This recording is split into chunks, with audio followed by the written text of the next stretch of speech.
December 4 तारिख भारतीय नौसेना दिवस।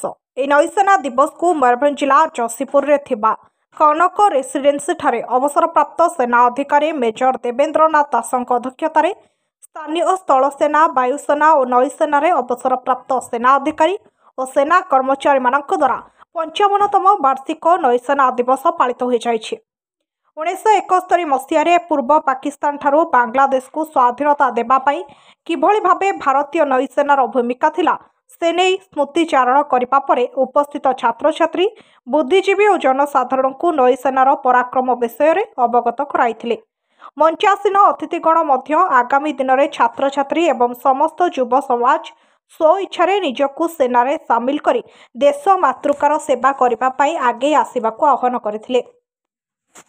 मयूरभंज दिलीप कुमार साहू को report SP news live Odia. 55तम नेवी दिवस रे मु आमर भारतीय नौबानी समस्त को हृदय सहित कृतज्ञता ज्ञापन करुच्ची एवं शुभेच्छा ज्ञापन करुच्ची।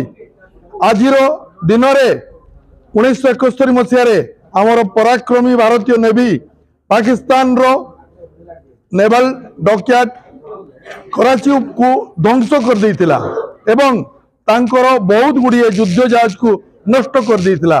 पाकिस्तान रो नेवल शक्ति को एते परास्त कर दिला जे ता द्वारा पाकिस्तान नेवी एवं पाकिस्तान डिफेन्स रो अंटा भांगला। आ जो दिवस को आम मन रखा आज दिन को नेवी डे रूप पालन करुचु। जय हिंद।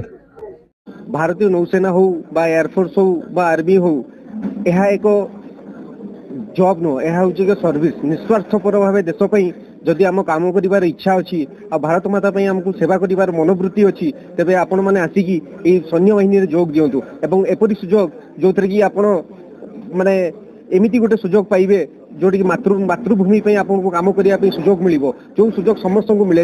हाँ, प्रत्येक क्षेत्र में आपको सब मात्रा समाज कम करने सुजोग मिल कि मातृभूमि सेवा करने एक सुवर्ण सुजोग। यही सुजोग को सब समस्त को कहि आपण मैंने आसतु जॉइन करूँ एवं यही देशर यही मातृभूमि सेवा चेष्टा करूँ।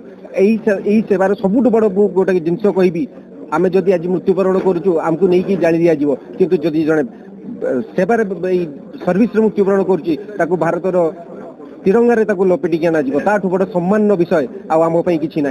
तेणु मुझे समस्त को अनुरोध करी युवापीढ़ी को से आसिकी सैन्य बाहिनी जोग दिंतु एवं निजर यही मातृभूमि निजर जीवन एवं निजर सेवा को इच्छावर करते।